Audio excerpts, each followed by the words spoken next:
Assalamualaikum warahmatullahi wabarakatuh. Selamat pagi kawan JDIH KPU Kabupaten Purbalingga. Dalam kesempatan kali ini kembali lagi bersama saya Andra Tiara Syafira dalam podcast Hukum Kepemiluan ke-14. Dan di pagi hari yang cerah ini saya ditemani oleh narasumber yang sangat luar biasa. Tidak lain dan tidak bukan adalah Bapak Ketua KPU Kabupaten Purbalingga, yaitu Bapak Azam Asari SIP MIP. Selamat pagi Bapak, apa kabar? Pagi Indra, alhamdulillah baik. Alhamdulillah. Andra bagaimana kabarnya? Alhamdulillah baik Pak.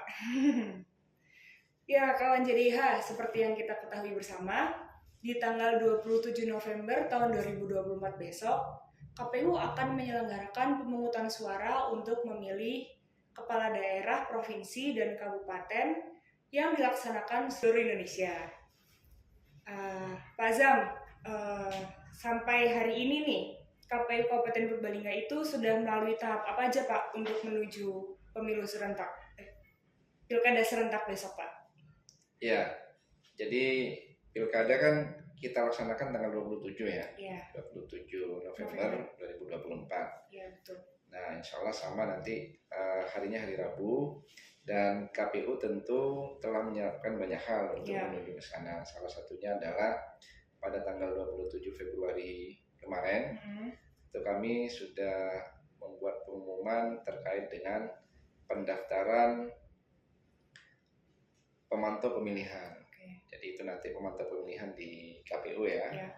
Dan terus kemarin kami juga sudah mengumumkan terkait dengan pembentukan badan ad hoc, baik itu PPK maupun PPS. Nah, PPK sudah malah tahap CAT ya, tinggal kami umumkan. Dan PPS juga sedang dalam proses penerimaan dokumen persyaratan. Dan terakhir tanggal 5 kemarin kami juga sudah mengumumkan di media, baik itu di media cetak, terus online termasuk radio, itu adalah pemenuhan syarat minimal dan sebaran dukungan calon perseorangan yang harus dilakukan oleh atau masyarakat Purbalingga yang ingin maju sebagai calon perseorangan. Oke. Kalau boleh tahu pencalonan perseorangan itu maksudnya kayak apa sih Pak? Ya, jadi kalau di pemilihan gubernur dan wakil gubernur atau bupati dan wakil bupati itu ada klausul bahwa mencalonkan diri sebagai gubernur dan bupati itu boleh independen atau boleh tidak melalui partai politik. Nah, jalur partai politik juga ada, tapi juga bisa perseorangan. Nah, cuma perseorangan ini itu juga harus melalui tahapan-tahapan dan beberapa persyaratan yang harus dipenuhi. Oke. Gitu. Berarti kalau pakai pencalonan perseorangan ini, Andra bisa jadi Bupati Purbalingga dong, Pak? Ya, kalau soal jadi kan nanti soal pilihan ya. Iya. Maksudnya untuk Andra itu bisa nyalon atau ikut kontestasi sebagai Bupati Purbalingga misalnya, atau Wakil Bupati Purbalingga lewat jalur perseorangan, itu harus memenuhi beberapa syarat. Oke. Apa aja tuh Pak, kalau boleh tahu persyaratannya? Syarat itu tentu terkait dukungan ya, dukungan masyarakat Purbalingga. Dukungan masyarakat Purbalingga itu maksudnya adalah Anda harus dapat dukungan dalam bentuk fotokopi KTP, yang itu nanti ditempel dalam formulir namanya B1 KWK perseorangan.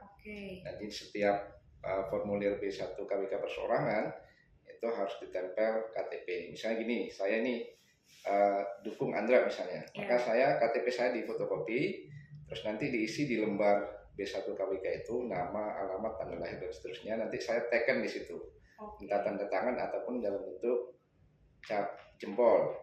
Nah, syarat itu sesuai dengan ketentuan yang ada di ketentuan regulasi yang mengatur tentang persyaratan perseorangan. Nah, setidaknya ada 5 kriteria untuk bisa bagi masyarakat yang ingin maju lewat calon perseorangan. pertama itu lihat jumlah penduduk. Okay. Kalau jumlah penduduknya sampai 250 orang, atau maksimal ya, sampai 250 orang, tidak lebih dari itu, maka syarat dukungannya itu adalah paling sedikit 10%. Okay. Dihitung dari 250 itu. 250 itu adalah jumlah penduduk yang terdaftar dalam DPT terakhir. Oh, iya. DPT terakhir berarti kan pemilu ya, 2024. Iya. Itu yang pertama. Yang kedua, dalam hal jumlah penduduk di kabupaten tersebut lebih dari 250 sampai 500, maka dukungan dalam bentuk KTP itu sebanyak 8,5%. Nah, tinggal dihitung aja 8,5% dari total segitu itu berapa, nanti akan ketemu angka. Ya. Berikutnya adalah jumlah penduduk dalam DPT itu antara 500 sampai 1 juta. Itu ketentuannya adalah minimal 7,5%. Nah, sedangkan lebih dari 1 juta itu adalah 6,5%. Nah, di Purbalingga itu masuk kategori yang ketiga, karena DPT di Purbalingga itu kan tidak sampai 1 juta. Iya. Totalnya itu adalah 772.268. Maka masuk kategori yang ke berapa itu? Keempat ya? Ketiga, yaitu 7,5%. 7,5% itu sebanyak 57.921 orang atau dukungan. Nah, Andra kalau mau ingin maju lewat calon perseorangan di Purbalingga, minimal, harus mengumpulkan dukungan dalam bentuk fotokopi KTP itu sebanyak 57.921 orang. Banyak sekali ya, Pak. Iya. Oke. Cukup banyak. Untuk dukungan penduduknya ini dalam bentuk KTP elektronik, fotokopi KTP elektronik, itu cukup untuk di satu kecamatan saja atau harus ada beberapa kecamatan gitu, Pak? Atau malah semua kecamatan di Kabupaten Purbalingga harus ada perwakilannya? Ya, jadi dukungan itu ya, dukungan tadi yang berapa? 57.921.000 itu adalah harus tersebar di minimal lebih dari 50% jumlah kecamatan di kabupaten tersebut. Nah, sekarang gini, Purbalingga itu ada berapa? 18 ya? Iya, 18 kecamatan. Kalau 50%-nya berarti kan 9. Ini kan ketentuannya lebih 50% ya? Iya. Berarti kurang lebih atau minimal itu 10 kecamatan. Sebarannya ya? Nah, sebarannya berapa misalnya? Itu tidak harus sama. Misalnya Kecamatan Purbalingga 100, Kecamatan Kalimana 100, tidak begitu. Yang penting sebaran itu adalah ada di minimal 10 kecamatan tadi. Misalnya di kecamatan A banyak sampai puluhan ribu misalnya. Nah, di kecamatan yang lain cuma angkanya belasan misalnya, itu nggak masalah. Selama sebarannya di minimal 10 kecamatan yang ada di Purbalingga. Oke, pertanyaan selanjutnya nih Pak, penduduk Purbalingga itu yang memberikan dukungan kategorinya itu yang seperti apa Pak? Nah ya, jadi selain tadi itu ya, dalam bentuk KTP itu dan sebaran, nah tidak semua orang juga bisa memberikan dukungan kepada calon perseorangan. Nah, syarat bisa dinyatakan sah dukungannya kepada calon perseorangan itu apabila yang bersangkutan atau masyarakat itu sudah 17 tahun. Nah, kalau belum 17 tahun kan tidak punya KTP ya, berarti kan tidak bisa memberikan dukungan. Nah, itu pertama itu. Terus yang kedua, itu wajib ber-KTP Purbalingga. Nggak bisa kalau misalnya Banyumas misalnya punya keluarga di sana kan, di Banyumas, ingin mendukung calon perseorangan di Purbalingga, terus dia ngasih KTP-nya, nah itu nggak bisa, karena di luar wilayah teritori Purbalingga. Ini yang harus memberikan dukungan itu yang ber-KTP Purbalingga. Terus yang bersangkutan itu juga terdaftar dalam DPT. Jadi kalau dicek di DPT tidak ada ya berarti yang bersangkutan dianggap tidak memenuhi syarat. Maka harus dicek di DPT. Kalau DPT nggak ada, misalnya nanti bisa dicek di daftar pemilih sementara. Karena sebentar lagi kan kita juga akan melakukan pemutahiran data pemilih ya. Nah, kalau enggak, di situ juga tidak ada, maka nanti dicek di DP4 yang diberikan oleh Kemendagri ke KPU.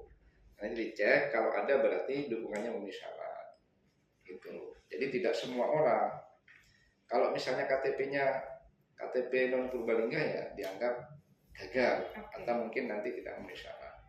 Berarti berkurang dukungannya gitu. Nah, gitu. Oke Pak. Kalau untuk orang-orangnya nih, misalkan saudaranya Andra daftar jadi calon bupati melalui pencalonan perseorangan. Andra boleh nggak nih sebagai penyelenggara pemilu ini ikut memberikan dukungan gitu Pak? Nah ya itu lagi ya, yang penting lagi bahwa kategori masyarakat yang tidak boleh ya, misalnya kayak penyelenggara itu nggak boleh.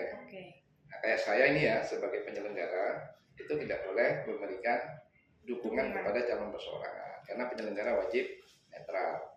Terus yang kedua misalnya TNI, Polri itu ASN tidak boleh. Kalau ASN boleh? ASN juga sama. ASN juga boleh. Baik itu P3K maupun PNS itu dua-duanya nggak boleh. Nah terus yang lain itu adalah BUMN, BUMD, kepala desa, perangkat desa itu juga termasuk kategori masyarakat yang tidak boleh memberikan dukungan kepada calon perseorangan. Nah kalau saya misalnya memberikan dukungan bagaimana? Ya nanti dukungan saya itu dinyatakan tidak memenuhi syarat.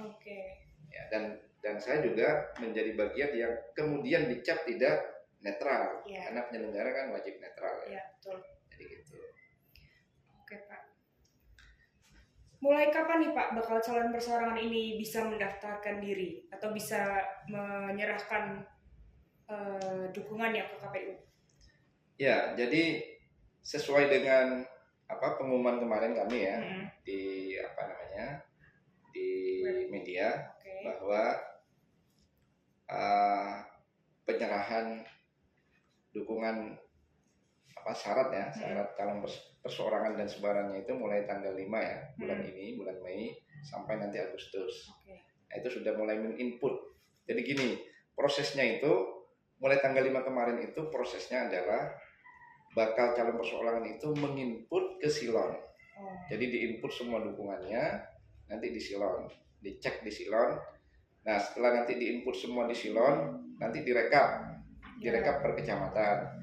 Direkap per kecamatan itu jumlahnya berapa? Kalau jumlahnya katakanlah sudah lebih dari 57.921 dukungan, maka dianggap sudah memenuhi. Nah, kalau belum mencapai angka itu, maka ya kewajiban bagi calon perseorangan untuk memenuhi syarat minimal itu. Dan sebarannya juga harus tadi itu minimal 10 kecamatan. Jadi prosesnya saat ini adalah bukan mendaftar ya, tapi memenuhi persyaratan itu, persyaratan dukungan dan sebaran lewat Silon. Nah nanti calon perseorangan itu punya mendaftar ke kami, minta buka Silon. Nah nanti kami buka dan mereka nanti punya password sendiri dan operatornya itu nanti bisa menginput ke Silon.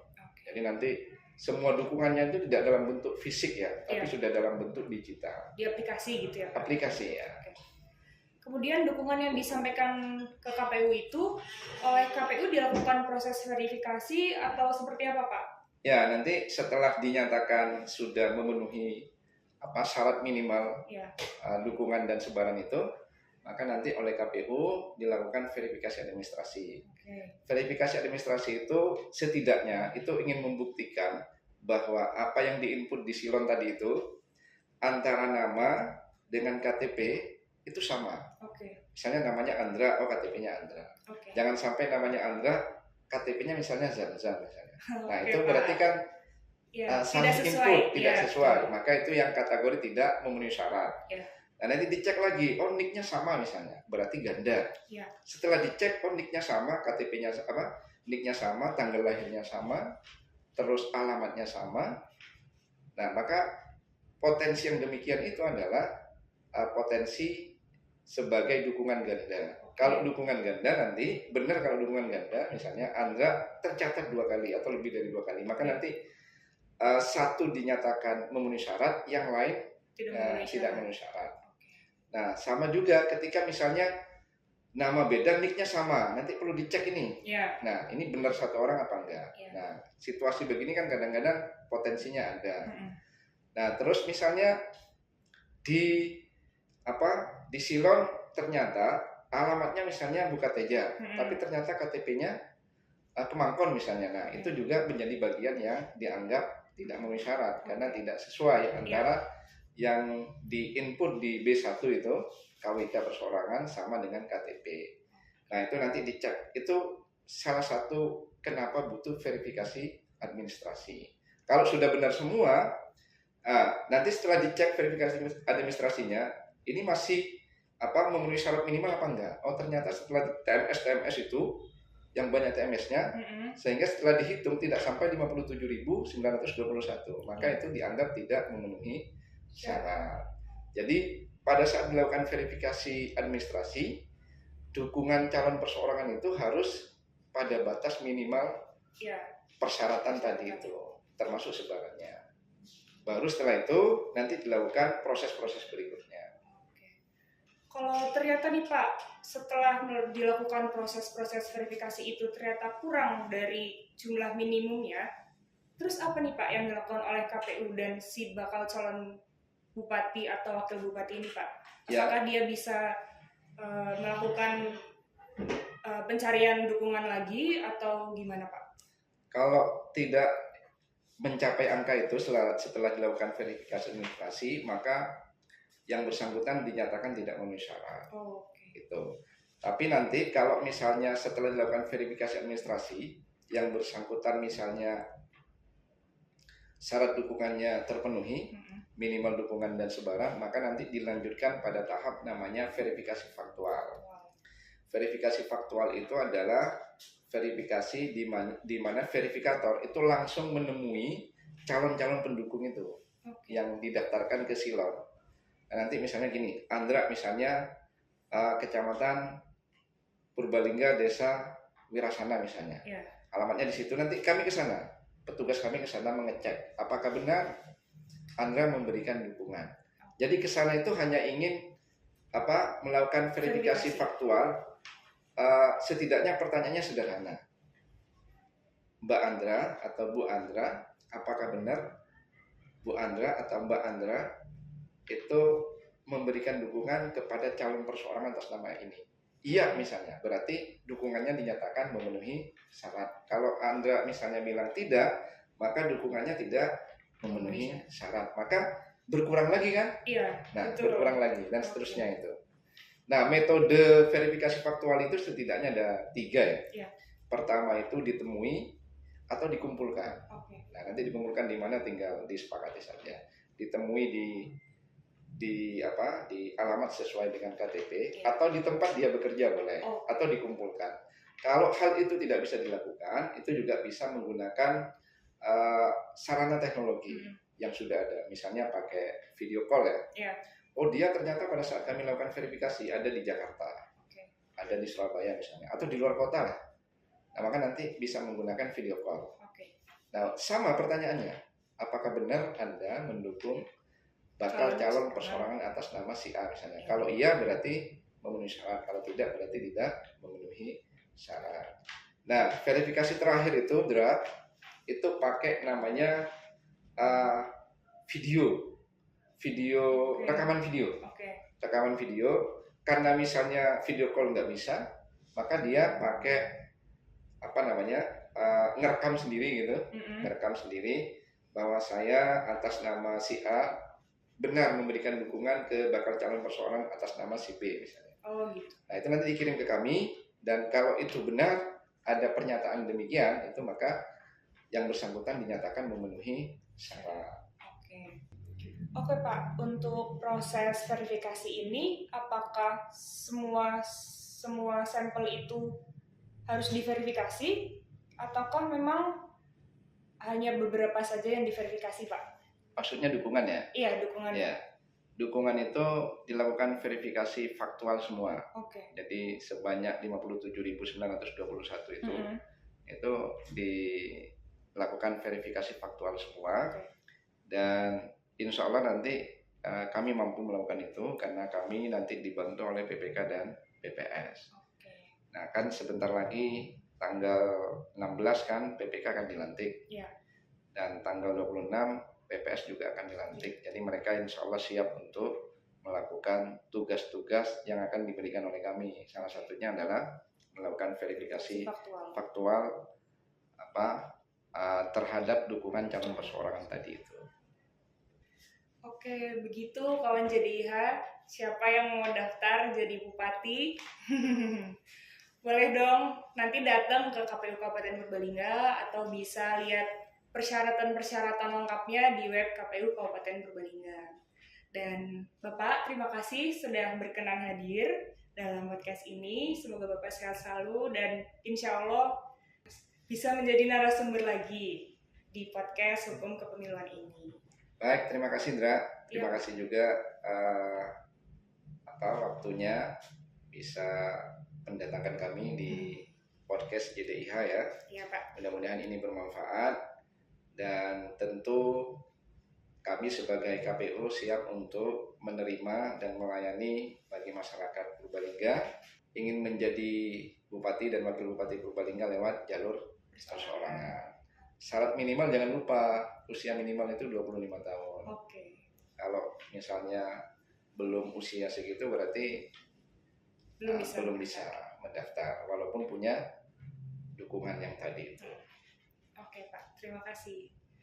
Untuk kawan JDIH, terima kasih sudah menyaksikan podcast ini di podcast Hukum Kepemiluan episode 14. Terima kasih, sampai jumpa di episode selanjutnya. Assalamualaikum warahmatullahi wabarakatuh.